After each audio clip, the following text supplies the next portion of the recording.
Hi, everyone, and welcome back to Studio Chats, a conversation series from Southside Studios, West Virginia, where creativity and community meet in the mountains.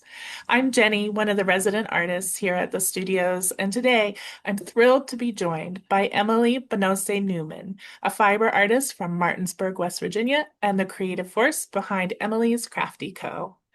Emily's passion for needle felting has quickly turned into a full-blown creative career, from selling her work on Etsy to teaching workshops across the state. She'll be joining us here at the studios for a two-part needle felting workshop this weekend, November 15th and 16th. And I'm so excited to chat with her about her process, the upcoming workshop, and what makes this art form just so magical. So, Emily, thanks so much for being here. Thank you for having me. Yeah. So let's dive right in and start with your creative beginning. Tell me a little bit about your story. How did you first discover needle felting and what hooked you right away? So, I've always been a creative person, but it's going to sound funny, but I saw a video on Instagram and then, I liked it. So then I saw another video and so on and so Right. forth. I was like, I got to try this. So then I drove to a craft store and picked up a kit, which was like the only one they had because no one had heard about needle felting. And once I started, it was just like, oh, this is fun. And so it just stuck from then on, and it just kind of grew and grew. And I bought books and watched YouTube tutorials and kind of taught myself Mhm. everything that I know, basically.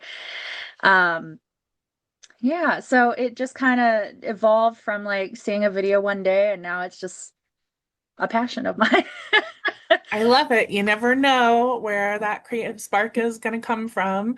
And it sounds like so you're self-taught, but Mhm. are not unfamiliar with fiber arts because your work includes needle felting, but you also cross stitch and knit. Is that correct? Yes. I'm And new to knitting, so I'm like uh-huh. a beginner knitter, but yes, knitting. Do you see connections between these different forms of fiber arts and or do they kind of scratch a different creative itch for you? How does that work? So, yes. Mostly, so my grandmother taught me how to cross stitch way back when, and I think I was too young to really appreciate it. But I rediscovered it here not a couple years ago. Mhm. And when I was needle felting, I needle felt too much sometimes and I hurt my shoulder. Oh no. So Fiber art injuries. yes. So they say, a fiber art craft is the gateway to other fiber arts. And so I was like, well, let me just pick up this and try. And so it works my muscles in a different way, which helps to keep me from hurting myself. The same with knitting. So it's kind of just like whatever my brain is craving that day. Like if I want more hands-on, needle felting is the way to go. If I want knitting, which is kind of just like, sit there and, go for it, you can do that. And cross stitch is very much a more like relaxing kind of thing. Like I'll just pick it up, do a couple Yeah. stitches, sit it down, that kind of thing. Yeah, it's so funny because when we did the weaving workshop with Kiki Alba, she integrated some yoga practices. She also is a yoga instructor, and she had some yoga practices that were specific to fiber artists and how people can get so into it and sit in a Yeah. certain position or use a certain motion for like interminable amounts of time. So she was really conscious of getting us up and moving. And so, yes, the injuries associated with arts and crafts are real. It seems silly, but Yes. it's true. Yeah, I did that like 2 years ago and I'm like, don't want to do that again. That hurt. Uh-huh. Yeah. Well, it sounds great. I love hearing the various activities that keep you creatively engaged. And then so talk about launching your own business, Emily's Crafty Co. That's such a big step. So what inspired you to kind of move from the hobby realm to being a small business? So I think it primarily is like, I'm I make so much, and so I have all this lying around my house. And then like everyone would come over, he's like, "You need to sell this." And I'm like, "Okay, maybe I should do a craft fair, every once in a while and like get rid of some stuff." Uh-huh. Well, then that kind of transformed into doing multiple craft fairs. And then this past year is when I started teaching. Because I mean, really the goal, like you don't see many needle felting crafters or anything. Like if you go to like fiber art festivals and that kind of Mhm. thing, it's maybe it's more popular in other areas, but right here you don't really see too many of it. So it's I always want to like introduce people Yeah. to Yeah. this Well, craft. Yeah. Well, speaking of that, so for people who might not be familiar, can you kind of describe a little bit about what needle felting actually is and why you love it? I was sitting next to someone the other day at the embroidery workshop, and she said she had never heard of needle felting, didn't know anything about it, and was feeling a little bit intimidated. So maybe you could describe it a little bit. So basically what you're going for is you're taking this fluffy wool I love and your you're like trans you are ready with the demonstration. I love it. yeah, and then you kind of depending on what you're making, you can either roll it into a ball or whatever you need to do. And then you're using a needle that is barbed at the end, Uh-huh. and the barbs pull in the fibers of the wool, making it harder and harder and like holding its shape.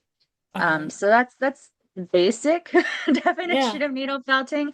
Now wool is such a interesting medium because you can make like sculptures or you can make like flat Hmm. landscapes. You can paint with it, is what they like to say. Yeah. So it's so fun to just see what you're feeling that day. And some Yeah. people like to either like the 3D sculpture or the 2D. I dabble in both. Hmm. There's also, I haven't tried it yet, but there's wet felting as well, which is using the same materials, only you're using soap and water and rolling it Right. into Yeah. shapes. Yeah, a Yeah. lot of possibility. So I hope Yes. folks will not feel intimidated and come check out the workshop with us to get a taste of at least one of the things, one of the many things you can do with felting. Um, so your pieces we have them here up in the gallery part of the studios, and we have some downstairs in the visitor center, the Southside Depot. And I just am crazy about all the different pieces that you have here. They're really whimsical and pretty detailed. Some of them get very detailed. So where do your ideas usually come from? I mean, do you start with a plan, or does the wool kind of lead the way? How do you do that? I it's a mix. Uh-huh. So a lot of times when I sit down, I'll have some form of plan in mind, but the wool tends to also do what it wants to do Hmm. sometimes. Um, I do like to follow other fiber artists, and sometimes I get inspired by some of the stuff that they do, but mostly like with my 3D-esque ones, mostly comes from like nature, and I am trying to do more landscapes and that kind of Uh-huh. thing. Because I don't do that often enough. Yeah. Yeah. But yeah. So you have, I think, in some in your bio that you provided and some things that you said, you kind of have mentioned that this craft feels very accessible, that anyone can make something amazing the first time they start. So why do you think that's true for felting, maybe compared to other art forms, or just why do you feel that about felting? This is gonna sound bad, but like you don't need like a whole ton of like artistic talent to create something with needle felting. Like if it's something simple, you can just start to finish. Uh-huh. It's all about creating a shape and then building upon that. So it's just like if you have the right instruction or you're following a book or a tutorial or even in my class. Yeah. um you just it's a step by step, so it's not like drawing where you can like do anything, like go like start with the eyes or whatever you want to start Right. with felting you're always starting with a base shape and then you're working upon that. So it's broken down into small chunks, which I think makes it a little more accessible, especially for someone who's never tried it before. Yeah. Cool. I love that. That makes me, I'm taking the class. So that makes me feel a lot better about it and a little less nervous about what's going to happen. One of the things that is really important to me is I integrate a lot of kind of meditative processes into my own artwork. And I think that it seems to me that because it's so tactile and kind of some repetitive handwork that you do, that this might fall into that realm. Do you find it a meditative or even therapeutic to create this way? Yes. So needle felting is very like a stress reliever. I Yeah. mean, basically what you're doing is you're stabbing it something like thousands and thousands of times. So it like if you're really upset, it's great because you could just go, and get into it. But it like just the process of felting, it is very easy to like get into a groove and it does feel very meditative because it's just like the same kind of motion over and over again. Well, so tell us a little bit about what participants can expect from the needle felting workshop and what we'll be making during the two-part class. So we're gonna be making a Oh, lovely Luna moth. it's so beautiful. So this is kind of like a combination of like flat felting and like the 3D because the body is 3D and this is all like flat felted onto a piece of pre-felt. So it's kind of what we can expect is like you're gonna make half of it the first day and then half of it the second day. Okay. Mainly because it's detail work, mostly with this. It doesn't needle felting takes a long time, and so I think people get a little frustrated sometimes because they expect quick results. Mhm. Needle felting takes some like thousands of stabs to create like the first layer. So Uh-huh. it's just we're gonna try and take it slow. We're gonna do our best to get as far as we can the first day, and I'm gonna have some stuff pre-done so it takes less time. Oh, cool. Yeah. Because ideally, hopefully, we won't have to take the full 8 hours to make it, but if we Yeah. do, we do. Yeah. So Yeah. yeah. So, and it looks so polished what you just showed. And so you feel like people are going to, the beginners are going to be able to be comfortable with the materials and kind of produce something so polished right off the bat. So a lot of this, like this base is like a preform base, is what we're going to be Uh-huh. using.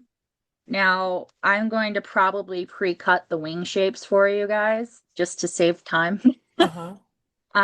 But yeah, I mean it's basically like if you look at it up close, it's just lines and then this detail work or the spots. Mm-hmm. And then you just kind of cover the edges with like a color. Cool. It's one broken down into steps, it doesn't sound super complicated. I mean, obviously as a beginner it might be a little more complicated, Yeah. but yeah, it's very, step by step. And Uh-huh. I tend to go around and help people, and people can be at different steps at different times as well. Right. Right. Yeah, I just think it sounds like you're really setting folks up for success and it's going to be really fun for people to come and be like, I made that. I made that piece. Yes. Well, we're going to wrap up. I don't want to keep you too long, but before we go, I want to ask you, what is I'm going to try to ask all of the artists this that we chat with. What's one small creative ritual or habit that helps you stay inspired?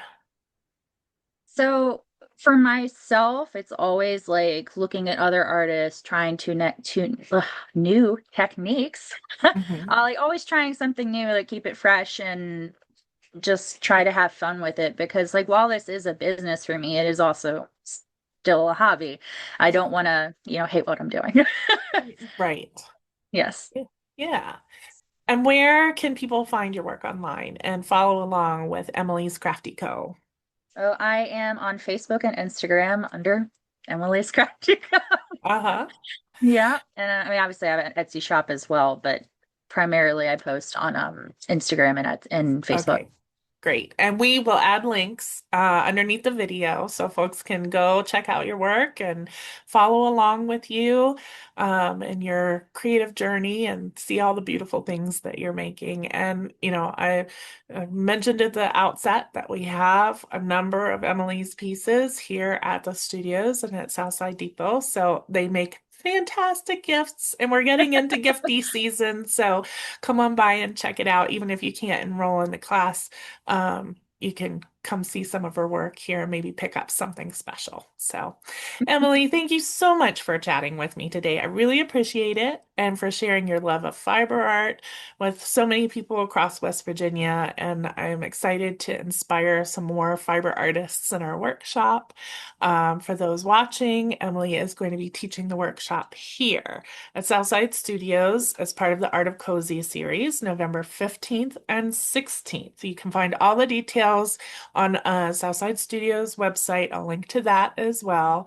And we hope that you'll sign up and join us and come make some stuff with us and be cozy. Oh, and I should mention too that anyone who enrolls in the class will have the opportunity to exhibit alongside Emily in the Art of Cozy gallery show. So you can either exhibit the piece that you make during the workshop. Maybe you'll be inspired to create something new on your own afterwards, but we hope people will take that opportunity because that's super fun. So I think that's it. Thank you again. Thanks for joining us for another studio chat. We're gonna continue to try to share stories behind the art happening right here in the Potomac Highlands. So until next time, keep creating and stay cozy, everyone. Bye, Emily. Bye.